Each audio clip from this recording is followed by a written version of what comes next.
into outer space.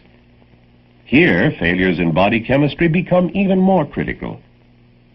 The physiological limits of man are constantly being tested, measured, and evaluated. Today, great task forces of scientists are at work, creating and developing a ground environment for man to take with him when he leaves the Earth in a capsule or penetrates it in a silo. So that man may live and work under these extreme conditions, the scientists create systems that will provide him with the proper amount of oxygen, that will minimize the effects of toxic substances,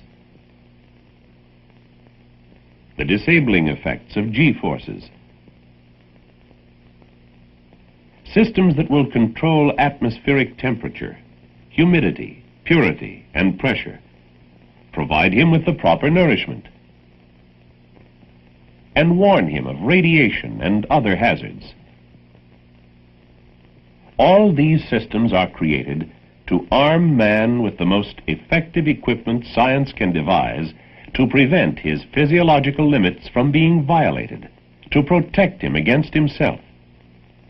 But in spite of all the exacting scientific calculations, there will be accidents, not only here in these unique environments, but on the ground.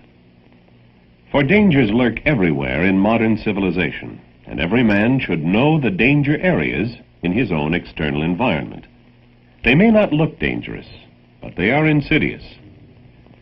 There are lethal toxic substances in paint and gasoline vapors, as well as in highly corrosive acids and missile fuels. There are dangers to the body cells from excessive heat and cold, as well as from electromagnetic equipment. Danger from oxygen and pressure in scuba diving, as well as in flying at altitudes over 10,000 feet. Danger from high pressure in a big fat aircraft tire, as well as in a skinny helium line. In an electric storm on a golf course, as well as in a silo power box. Every man should also know the dangers to his internal environment, temptations to biochemical disaster, from alcohol, from improper foods and food substitutes, from a great variety of medicines, antihistamines and tranquilizers, and fatigue. I came off a long and delayed mission, released at 2300. A message was waiting for me. My aunt and uncle wanted to see me right away. You never know whether it's serious or not, so I drove right out to their house. You see, I'm a long way from my hometown, and they feel they have to do something to keep me cheered up. They'd invited a lovely-looking girl over to meet me, and she'd been waiting here all that time. I admit it was kind of pleasant, and I enjoyed meeting her. But we sat around till 3 in the morning. I was halfway home, and I could feel myself going to sleep. But I kept saying, only 3 more miles to go. The last thing I remembered was a slow-moving, oncoming car with just one very bright light. I thought I'd pulled over to the right-hand side of the road.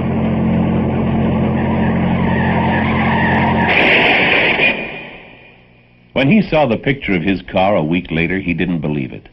The car had crossed the center line and gone off the left side of the road and plowed into a palm tree. Then he remembered he had fallen asleep. Whenever man's physiological limits are violated, the result is inevitable: injury or death. I was flying the front seat of an F-100F. The mission had gone well. Rear pilot and I both felt we'd done a real fine job.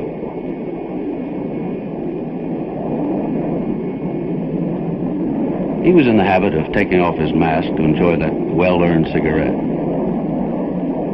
And that's what he was doing when it happened. We were at 29,000 feet when, without warning, the canopy blew. back for a split second and saw his scarf blowing around. I sensed he was in trouble. I declared an emergency and let down as fast as I could.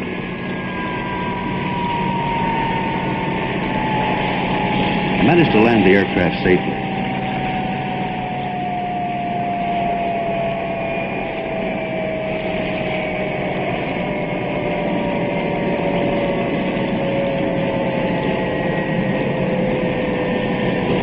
But it was too late. He was dead on arrival. Apparently, when the canopy blew, his scarf had become entangled in his headrest because of the slipstream and had strangled him to death. One ugly fact stands out. He didn't have his oxygen mask on at the time of decompression. He never had a chance to untangle that scarf. He was unconscious in less than 2 minutes from lack of oxygen. You don't have to be at 29,000 feet to suffer from lack of oxygen. It can happen on the ground. It happened to 3 of us, right here on this pad. We were in the process of transferring liquid nitrogen, and it's a miracle I'm still alive to tell the story.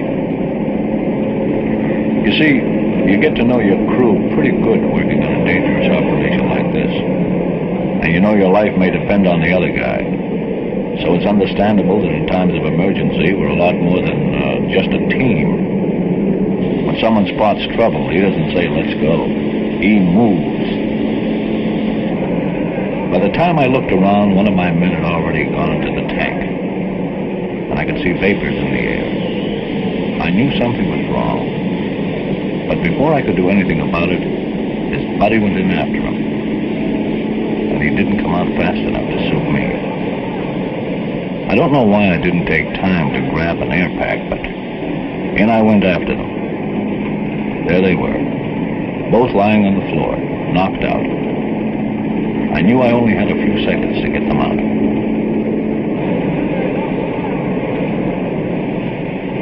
Well, it wasn't my heroics, but the fact that I held my breath until I shut off the valve that saved all our lives.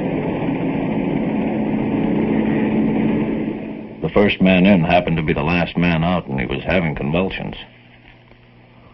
Fortunately, we all recovered. But the man who was in there the longest still has a pretty bad kidney. None of these men wore protective equipment. The Air Force spends millions of dollars developing it, and if you don't wear it, you can be dead wrong. But even wearing the protective equipment is not enough. There's no substitute for knowledge. A man has to know the signs of approaching danger before it's too late. I was getting a backseat ride to observe some high-altitude practice intercept missions when the pilot noticed that we didn't have pressurization at about 28,000 feet. Because nothing else seemed to be wrong, we decided to continue. While passing through 36,000 feet, I felt pain at the base of my neck and a little gas in my stomach. I still thought we could go on unless it got worse. At 40,000 feet, it did. Pain shot through my shoulder and neck like a hot poker. My vision was blurred, and the gas pains doubled me up. From that point on, things went black.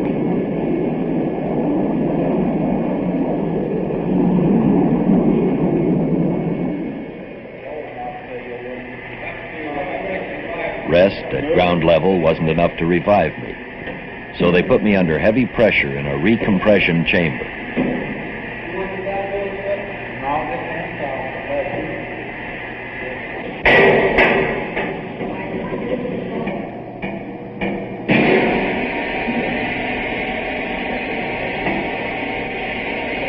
I felt almost immediate relief. Then they gradually began bringing my body back to normal pressure. 36 hours later, that chamber had saved my life.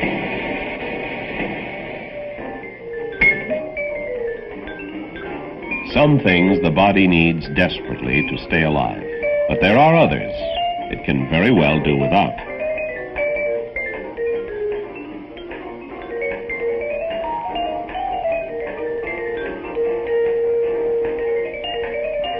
By midnight, the card game was over. We got a little restless and went into town.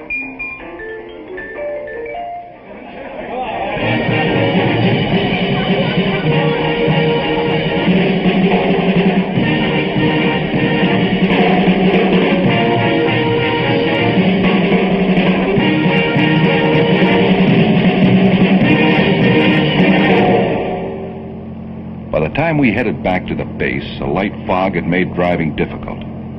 We were feeling no pain. We were traveling at a pretty good speed when several big trucks came across the bridge. Our driver moved off to the right a little too far, then crashed into the bridge foundation.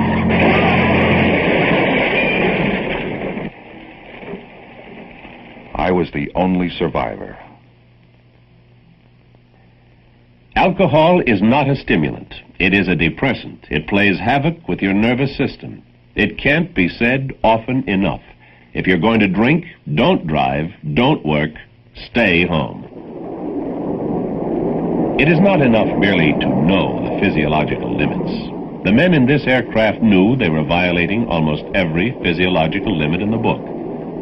They were on an extended mission, and approximately 1 hour after takeoff, had experienced uncontrollable heat in the forward compartment. At times during the first 13 hours of flight, the crew was exposed to temperatures estimated at 125 to 160 degrees.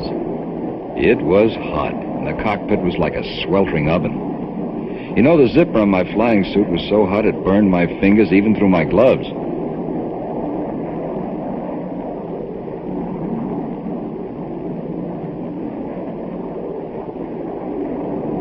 The yoke could hardly be handled, yet the decision had been made to continue the mission.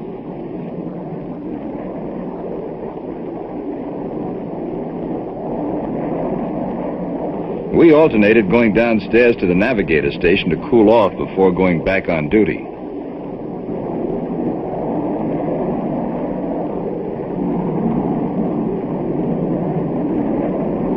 But about 4 hours after the second refueling, my window shattered.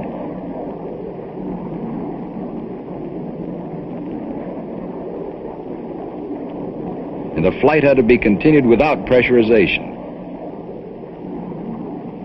Soon after that, the co-pilot began to experience severe stomach cramps. The navigator suffered intense pain in his knee, so we decided to drop down to 12,000 feet. Well, at this point, the flight was in the soup. Everybody was so worn out from fatigue that we all began making errors. A positive fix was difficult to obtain. Fuel consumption was high, so high that there was doubt as to whether we could make the next refueling point. Although there was an emergency in the making, we didn't declare it until a little too late.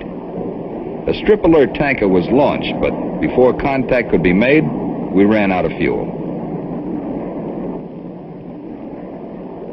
The bailout sequence began at 7,000 feet. 5 ejected and 3 bailed out.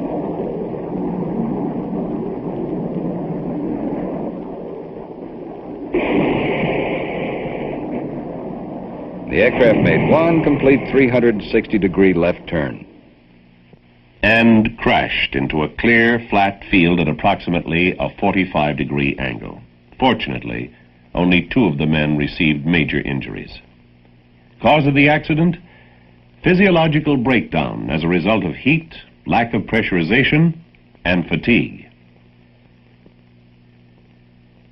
We are moving into new environments all the time. There's no way back.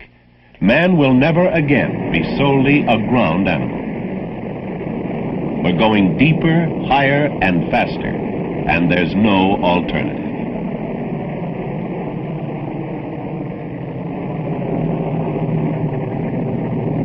Know and accept your physiological limits and stay alive.